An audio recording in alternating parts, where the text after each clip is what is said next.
boyfriend hung out with my bully and kept it from me. I posted the update as a second post on my account instead of here because it was too long. Thank you so much for the support everyone, it means a lot. So sorry if this is long, I'll try to keep it short. I'm 21 years old. Currently in a long-distance relationship with my boyfriend, 21 years old, because we're in different colleges. Today morning I asked him what time I should call him in the evening, and he said he had plans to meet someone. I asked who, and he said an old friend. I said, oh, from school. He told me no, she's a family friend. I said okay, and didn't think anything of it. My boyfriend does these solo outings with his female friends a lot, where he goes on one-on-one hangouts with them, so I didn't think anything of it. I've never had any problems with it before because I'm not a jealous person and I trusted him. But now I'm rethinking that. Few hours ago I was scrolling on Instagram and switched over to my photography account and noticed my boyfriend had posted a story. I opened it, and it was a repost of a picture of him sitting in some restaurant drinking a milkshake, and the caption on it was "Milkshake Stealers." I see the account that posted it, and it's the girl that bullied me all throughout middle school and high school. I literally had a panic attack after I saw that. I'm still in shock. Also for context, I've been dating my boyfriend since senior year of high school. When we started dating, the bullying stopped because he was kind of the popular guy, and I was dating him. He knew of her, but wasn't friends with her. I told him about the bullying, and he even joked once that he saved me from her. So he knows what she's done to me and how I almost landed in the psych ward because of this girl, and he still lied to me about meeting her. When I switched back to my main account, I noticed he had blocked me from his story, but he probably forgot to block my photography account, and that's why I saw it. I haven't confronted him with it because he's asleep, but I'm feeling so betrayed and hurt right now, I can't even type properly cause I'm shaking. I don't know what to think. I don't know if I'm more upset at him hanging out with her or keeping it from me, or both. I usually pride myself on being a chill girlfriend despite my insecurities, but I'm really upset right now. He's lying cause he's probably cheating. Wouldn't be surprised if she did this on purpose. Well, that's cheating, so I would definitely just end things with him ASAP. You can tell it isn't just a meetup if he lied to you about it. Firstly, he's lying to you, knows it, and knows to hide it. That means he's been doing it all along. He also knows it would hurt you but will still not deny himself the pleasure of her company. This all proves that he is manipulating, controlling, lying, and potentially sociopathic. Do you really want to get strung along and eventually figure out the truth, or leave his lying ass and have more respect for yourself? Am I the antagonist for insisting my mom not sign my wife and I up for religious mailers? Too long. Didn't read. My wife, 34 years old, and I, 33 years old, recently received a Christian magazine in the mail addressed to both of us with my wife's last name incorrect. I asked my mother if she was responsible, and she said it was the wish of my deceased grandparents. I informed her that this was not the reason we had given her our address, requested that she not sign us up for any more mailers, and not use the memory of my grandparents in that way. She complained about rejection and then ceased communication. Many years ago, when I was a young person, I realized that my parents' religion was not what it seemed. After finishing college and leaving the church, I continued to receive religious mail with my name on it. I assumed it was my university or home church keeping track of me, or updating their systems when they received returned mail with my new address. Recently, I purchased a house and got married. I shared my address with my immediate family. I did not give our address to anyone else. My wife and I began receiving religious mail with our first names, but only my last name. It seemed suspicious, as my wife does not have my last name. My wife suggested that my mother was behind it all. I texted my mother, asking if she had any knowledge of the mailers. Less than an hour later she responded, claiming that my grandparents had requested it. My grandmother passed away 5 years ago, and my grandfather 2 years ago. My grandfather was aware of my girlfriend at the time, but they had never met before he died. I followed up by questioning if it was fair to assume that she was using their names to send this mail. She admitted to it and mentioned that she was also sponsoring a child in Africa on their behalf. After discussing with my wife, we decided that we did not care about the content of the mail, but that we were not comfortable with our address being given out to religious organizations without our knowledge or consent. We also did not appreciate the memory of my grandparents being used to manipulate us. After waiting a few days, I sent her a lengthy text explaining our feelings about the situation and requesting that she respect our boundaries. Instead of apologizing, she dismissed the issue as dumb, justified her actions because of her Christian beliefs, and threatened to cut off contact. We have not heard from her since. Perhaps I should have stayed silent. Am I the asshole? While it may add up to pennies, wasting that church's resources diverts it from spending it in other matters. I would put return to sender on all of the materials so they take you off the list. You may also want to call the church office and tell them what she is up to. They don't like being used. Am I the antagonist for telling my mom she has to move to her own place because she causes constant fights with my partner? I, 37 years old male, partner is 27 years old male, and mom is 69 years old female. I have irritable bowel syndrome, constantly struggling with gastrointestinal issues. I lived in a toxic and abusive relationship for about 6 years, and my ex got tired of taking care of me when I was sick. After our breakup, I fell into a deep depression. My mom had recently divorced. When I recovered, I decided to buy my own place. Since she was alone and I wasn't thinking about being with anyone, I invited her to move in and rent out her house. She settled into the new house quickly. 2 years passed, and I met this guy. I got sick on our second date and he took me to the doctor. He started planning our trips and dates around my issues. We got along very well. I love dogs, but my mom never allowed pets. He was very loving towards street dogs, so I fell for him. I decided to introduce them. Everything was fine. 3 years later, we decided to move in together and adopt a dog from the street. My mom wasn't entirely comfortable, but she was okay with it.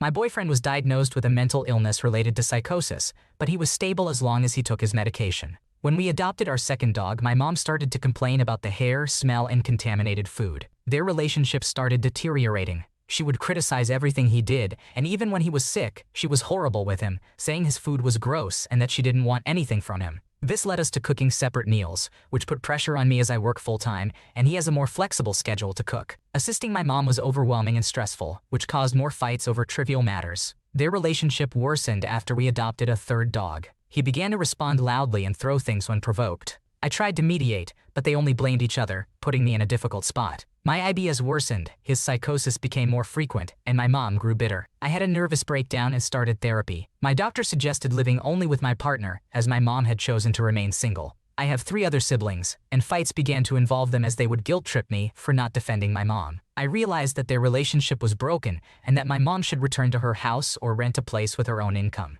When I communicated this to her, she accused my partner of manipulating me and falling into the same pattern again. She claimed she couldn't live alone because she was older now. After 7 years, my boyfriend is still caring for me and our dogs. He is different around my mom, and lately, he's always in a bad mood, giving me an ultimatum. Is it true that she's too old to live alone? Am I ignoring his aggressive side? I'm feeling frustrated and don't know what to do anymore. Not the antagonist. It's your house. Kick everyone out if they can't get along. From the little you have shared, your mom seems to be the instigator. She has her own house to move back into if need be. Why didn't you listen to your doctor's advice and ask Reddit? Kick her to the curb. It isn't just your responsibility to take care of your mother, and it sounds like she's aggravating both of you intentionally at this point. If your siblings really cared, why don't they take her in? Am I the antagonist for refusing to drive my sister and nephew to Nephew's surgery? This might be hard to follow. Sorry in advance. I am a 30-year-old female. I have a sister who is 20 years old and she has 2 children. My niece is 2 years old and my nephew is 4.5 months old. Both of her children have some medical issues. My niece is albino and is partially blind. My nephew has a pretty severe skin issue that makes him form cysts on random parts of his body.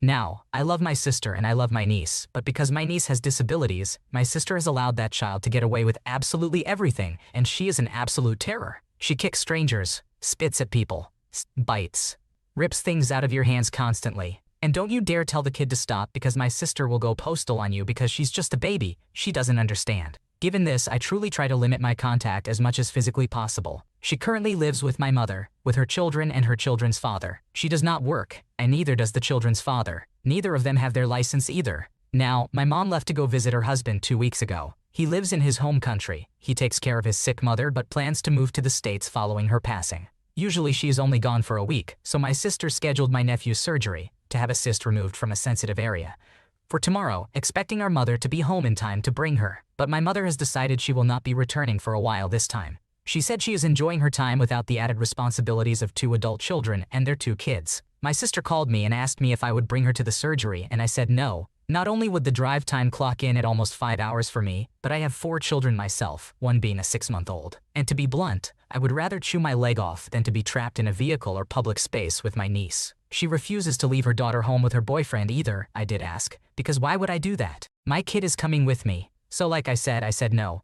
I would not be bringing her, and she would need to get a ride from someone else. She said she doesn't want to get a ride with anyone because she needs family there for moral support, and since I have had children with medical issues, my middle boy has breathing problems, that I should understand how much support is needed. I didn't have support, so there's that. But I really can't bring myself to bring her. I understand she wants support.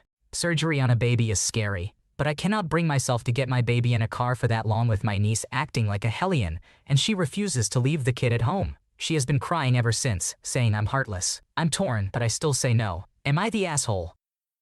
Not the antagonist. Why don't they have jobs or licenses? Do they have disabilities preventing them from acquiring these? If so, fair enough. If not, as parents, this is decidedly slack on their part to both themselves, their children, and their family as a whole. They need to start pulling their own weight in order to support themselves and their children. Am I the antagonist for not agreeing to fly in for my stepbrother's 10th birthday party? There is some background to go over first. Right now, I, 16-year-old male, live with my dad several states away from my mom. My parents divorced when I was 2, I think. I know it was before I could remember anything. And when I was a lot younger, they shared custody of me. My dad was the parent. My mom was the lazy parent. To get an idea of how she was, just picture the stereotypical dad who pawns their kid off on everyone and doesn't put their kid first. That was my mom. She was also very bitter that my dad divorced her. So she made life really difficult when I was younger. She wouldn't communicate with dad about relevant information, like meetings with my school or parents' conferences, and usually I would just get some kind of note about them to bring home. And if I was at mom's, then she wouldn't tell dad about it, or let me take the note to him so he could attend. It was stressful because I didn't always remember enough of the details. My mom wouldn't sign things she needed to for my homework or school, and it got me in trouble a lot. I couldn't get to my dad to ask him to do it when it was mom's custody time. The weeks my dad had me, he communicated and never let me suffer because they hated each other. When I was like 9, my mom started dating her husband. He had 3 kids who had some pretty big trauma, and they were really looking for that picture-perfect family. But my mom was still the same, though she was kind of better for them than she was for me. And I wasn't interested in playing pretend for others my mom brought into the home when she couldn't be a decent parent to me. My dad ended up with primary custody of me around the time my mom got married, which wasn't long after she met her husband. So I only saw them every other weekend. But mom's stepkids really latched onto me as a big brother, especially the 2 boys. Anyway, they had more of a connection and a longing for us to be close than I did. I really just hated going to my mom's house, period. She never got better as my mom. I longed to be with just my dad instead of going where my mom didn't give a care. Last year my dad was offered a job in another state, and I wanted to move with him. So we went to court and won so dad could move with me, and the parenting plan was updated,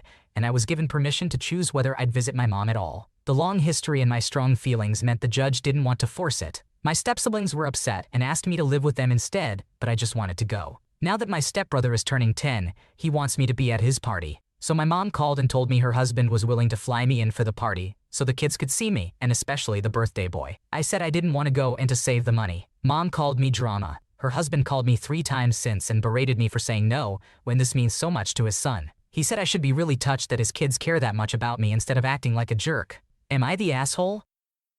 Not the antagonist. If they want you to come to this party, harassing you is certainly not the answer. You shouldn't have to go, especially since you'd have to get on a plane. All that for a party that doesn't seem worth the trouble.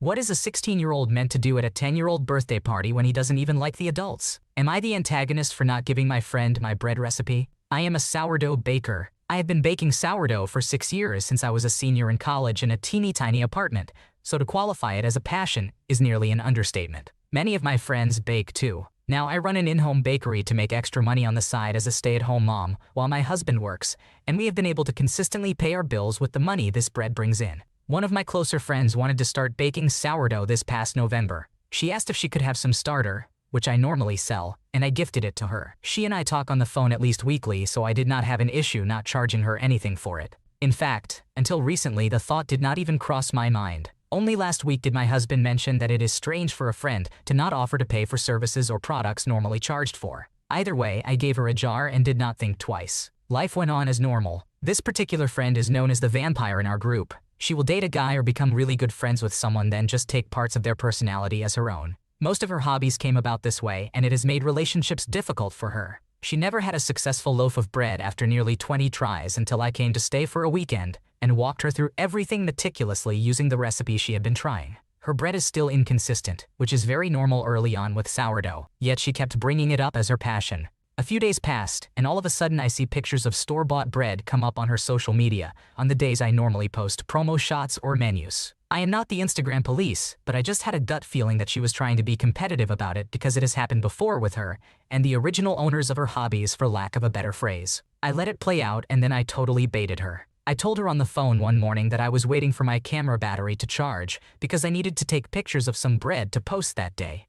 Almost immediately, she posted a picture of her own bread. I called her out on it, and she said it was too pretty not to post, but it was very obviously an old photo based on the snow outside. Within a week, she was talking about opening her own in-home bakery. Then, she asked for all of my recipes, and I flat out told her no. I made some joke about them being my own Powerpuff Girls experiment that I have spent the last 6 years perfecting, and she got so angry about it. Some of our mutual friends reached out and said that I was too rude and that I should just give her the recipe because it is obvious that she is lonely. But I literally make money off of this. I would not ask an artist to send me a commission for free because I am curious to make my own art. Somehow this split our friend group. I am just tired of feeling leeched, and my friends that she has done the same to agree with me. Am I the antagonist here? It was kind of you to give your friend a sourdough starter without charging for it. However, it's understandable that you want to keep your recipes private, as they are likely a key part of your business. Your friend should be able to find plenty of recipes online, instead of fixating on yours. So, not the antagonist for keeping your recipes proprietary. Thanks for watching. When you subscribe, make sure to hit the bell to turn on notifications so you never miss a video. To finish listening to all the stories, check out the playlist in the description.